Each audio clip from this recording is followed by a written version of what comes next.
I'm doing a series of video bios to give you an idea of my own evolution. This one is about how I became an organic farmer. Organic farming, those were all part of my life. When I came to New York City in my late teens, early 20s, I didn't have any money. I came with $12 on a Greyhound bus. But I was fortunate enough to have a popular selling book and was able to purchase a farm. And it was in Stone Ridge, New York, which is not far from New Paltz. It was an old farm. In fact, the last descendant, who was in her 80s, was selling it because she couldn't maintain it anymore. It was 50 acres.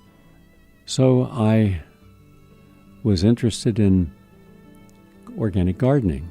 And over a period of 14 years that I had it, I was able to show people how to do organic farming and soil conservation and hydroponics. So all the techniques that I had taught myself, I shared with others. In fact, the Fertile Earth Farm had thousands of visitors over those years.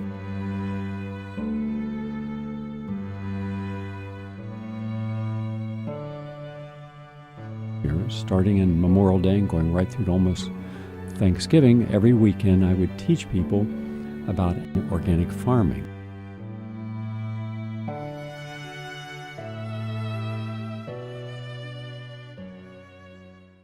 We had 5 acres. I had 200-acre organic farm in Goshen. The Healing Springs Ranch was 200 acres. And then my 50-acre organic homestead upstate at the Fertile Earth Farm. And after the first year, we're talking about 1971, I had enough food that I was growing that I took it to a local place and I said, why don't you try selling this here? It was a farmer's market, and from that, I had a caretaker who we opened up a little stall, and we started making Essene bread. That's the old ancient bread. It's the only really healthy bread ever made, Essene. And I'd make one with dried fruits and nuts, and then I'd do a more savory one with garlic and herbs and seasonings. And then I put olive oil on it. They were delicious, and people loved them. Then I'd make sandwiches at the farmer's market, and then I'd make hummus and baba ganoush and other dips I could make. And within a year, I was making over 100 different items, so many so that we were able to go into New Paltz and other towns clear into Manhattan and sell these. In fact, I was taking stuff every single day from the farm into a restaurant I had that opened also in 1970 at 108th and Broadway called the Fertile Earth. And right across the street from the Fertile Earth, 108th and Broadway, was a health food store. I opened it up in 1967, and now I was the first health food store in all of New York that was selling organic produce. And I had a wide variety. Now, it was a little store. That's all I could afford. And then a person I knew, his name was David. He was one of the founders, one of the owners of Fairway, very popular, large supermarket, largest, I believe, in Manhattan, down on 74th and Broadway. And I began to make things for David and to grow stuff for David. I said, David, let's try something different. Let's try fresh made apple cider, because no one, not a single person, was selling fresh apple cider. They were selling apple juice, but not apple cider. So I went into Goshen and I bought a farm, a small one, but there was an orchard there. And now I'm in Texas, a different place in Texas, but also in Florida. And in Florida, I have been teaching the people who wanted classes on sustainable living, how to grow your own food and microgreens and sprouts, and then take them from there, step by step, how you do it, even how to compost, and then taking the finished products to local farmers markets, selling them the produce, and then buying new organic heirloom seeds, saving seeds, storing seeds, sharing seeds. So I was doing three things simultaneously. I was showing people how to grow organic food on a farm, also to support local farmers markets and food co-ops.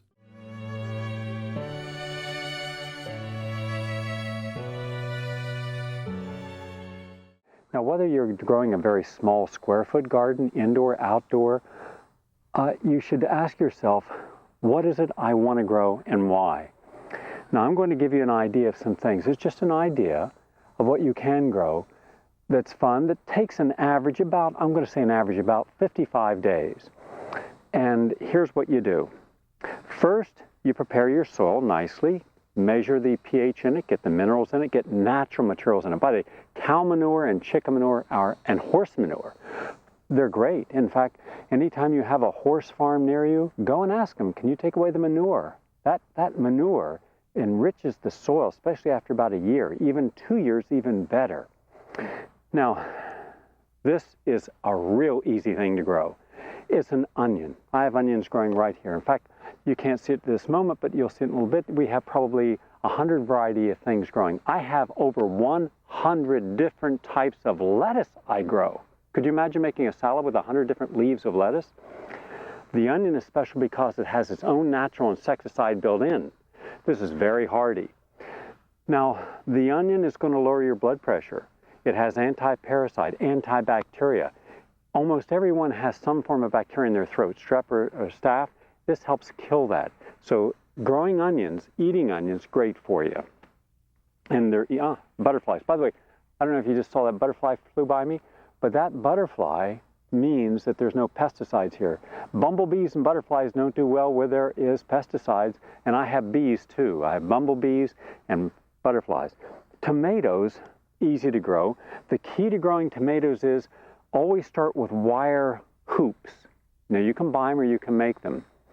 And you make some wire hoops or wire baskets so that when they vine, they're vining up over the basket, so they're not sitting on the ground. Tomatoes that sit on the ground tend to mold or rot underneath or get bruised. As long as they're up, they're getting air. What you want to know in your plants is they need air to circulate. All right, tomatoes, lycopene, anti-breast cancer, anti-prostate cancer. If every woman in America had this amount of tomatoes every day, what you could easily do by juicing it, this amount of tomatoes will give you one 14-ounce glass of tomato juice. You could help prevent breast cancer. Men, you could help prevent prostate cancer. Potatoes. People fear potatoes. Don't fear potatoes. Potatoes are great. Russet potatoes, yellow, gold, purple, they're all rich in alpha-lipoic acid. And alpha-lipoic acid is good for you. It's one of the best antioxidants you can have. It helps protect your skin, your eyes, your brain, your heart, and it's in the potato. Also, there's vitamin C in a potato. In fact, there's a lot of vitamin C in a potato. We think of oranges, yes, but potatoes. Carrots, right here. These are carrots. See this? This is a baby carrot plant. I got a whole bunch growing here. This becomes this in about 60 days. This, by the way, I feed to rabbits. It's very rich in nutrition. This is rich in beta-carotenes. Immune system, your lungs. If you've been a smoker or you know someone who has, carrots are very good for them.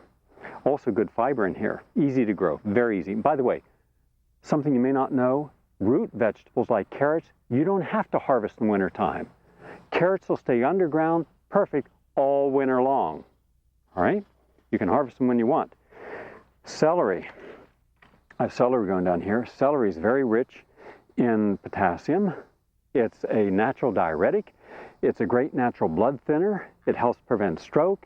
It's good on digestion, easy to grow.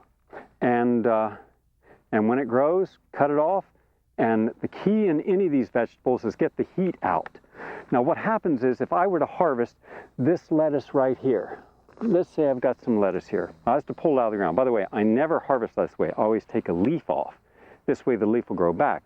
I can have this growing for another year. As long as I'm giving it fish emulsion every other day and keeping that soil with new fertilizer going in, it'll grow, grow, grow, just like a human being. When I give it the fish emulsion, it's like giving it an IV drip of vitamin C. When I give it topsoil on a regular basis, which people never do, Never. Think of the mistakes. People never nourish the soil. They do it once, boom, do it regularly. Well, what happens is this. This is important. Anytime that you're growing something, always remember that this is where the plant gets its nourishment. See these tiny little stringy things? That's where it absorbs its nutrients. So look how much of the nutrients are there. And look, the root is going deeper. I have to have nutrients down here. So normally people only have 2 or 3 inches of good soil. I get soil down sometimes as deep as a foot if I've got bad soil. I've got sand here, so I put topsoil sometimes down a foot. So as long as this thing keeps going down, it'll keep getting nourishment. And I keep it going like this. Anyhow, when I take this, if I didn't put this in a refrigerator, it's going to get wilted. First thing you do when you harvest, dip it in cold water. Have a cold water bucket. Boom, dip it in cold water. Put some ice in there. Then put it in a spinner, spin it, put it in a plastic bag. It'll stay for 2 weeks. Fresh, crisp. Why do you think so many people didn't buy organic food for 30 years? They go to the health food store and it'd be all wilted. They didn't know how to take the field heat out of the produce. Every time you harvest anything, take the field heat out and it will preserve itself. Now, then we have, what else I got in here? I've got, by the way, all this stuff I'm growing right here, everything you see, squash. And the nice thing about squash is very hardy. Peppers, natural anti-insecticides, peppers of all variety. And finally right here, oh, and bok choy and lettuces. I'm growing about 200 pineapple. Here's how you grow your pineapple. You cut the top inch of the pineapple off. Oh, look at that. I just harvested this 5 minutes ago, excuse me. Now, you always throw this away. Never throw this away. In fact, all you do is this. Watch what I do here. I got my soil. I simply scoop a little bit out, put it in, and cover it. And put water around it. That's it.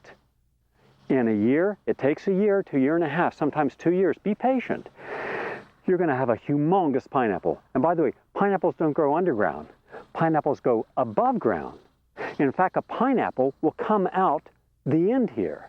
You'll have a pineapple sitting on top of this. It looks kind of strange. So these are some things we can do. And also, you look around, you don't see a single plant in my whole garden here with an insect bite in it. Why? I use netting and I spray it with garlic. Garlic over your plants makes all the difference. So these are healthy things to grow in your garden. Try a little trick. If nothing else, this is something that's a lot of fun. I was growing lettuce upstate New York in the middle of the winter when it was 3 foot of snow. I simply made a square foot. Now this is a 4 foot by 4 foot square. You could just build a square box. That's it. You put an insulation, aluminum insulation on the inside, and then you build it up 1 foot of topsoil, right? You put a lid on it with a light bulb under it. You can grow anything green right in the middle of the winter, right in the middle of a storm. It's going to stay at about 100 degrees under there. Well, what I did was I was growing lettuce, 4 foot square. I do what is called intensive planting. Instead of going by the directions on the bag, they say, all right, here's a bag right here. And by the way, I always store them in a plastic container. The rats won't get to them. These are cucumbers. It says 58 days it's going to grow. And then it says to grow them, tells you how many, it says 2 to 3 seeds at a time. That's because if one seed might not germinate. And it says to keep them about 18 inches apart. No, I put them real close together. It's intense. So therefore, when they start to come up, I transplant them. When they're about this high, I take them out and put them in a bigger plot. Now, this is what I do. Here's the trick. Never pull a head of lettuce out of the ground. Everyone else in the world takes a whole head of lettuce out. No. Take a scissors and cut the outside leaves like this. Maybe one here, maybe one here. Then from this plant, take one here. And from this plant, take one here. Now what happens is, you've got your leaves from different plants for salad. It'll grow back. I had the same head of lettuce growing for a year. A year. One little square. Someone else, it had all been gone in 1 week. So pick the outer leaves of everything. And also we've been told traditionally that when a plant bolts, meaning when it gets too high and a stem comes up, well, then it's time to pull it out of the ground. Not true. Cut it with the scissors at the bottom and pull the leaves. It'll keep growing and it'll be fresh and sweet again. For instance, this is a bolted plant right here. And I simply cut the outer leaves and it starts over again. The soil is important. I get rich soil, at least 4 to 6 inches of soil. I put fish emulsion on it. I pH balance it. I give it the minerals it needs. I water it. And then I line up my seeds and I have categories. I'll have lettuces, all types. I'll have carrots. There's carrots growing back here. This is all basil. You can grow anything in a little tiny plot. Remember, the garden reflects your personality. So if you want more flowers, plant flowers. If you want to have, if you want to acquire, let's say some root vegetables, they're going to take longer. Whatever you want to do, you can do it. But it starts with passion. You're not limited. Do whatever you want to do. And then feel the energy come in. When I get up after having my hands in the soil and planting, I feel good about life. I don't need a tranquilizer. I don't need anything that's artificial because I've had what's real. And what's real is what's authentic. And the authentic connects me to my spiritual being. And it will you too. I've spent my entire adult career in one area as an environmentalist, conservationist, ecologist, organic farmer, certified organic farmer, teaching people because we have to live that life. And that's why I'm a vegan. That's why I eat organic, and that's why I seek out foods that are locally grown, go to local farmers markets. And that's just one of my biographies.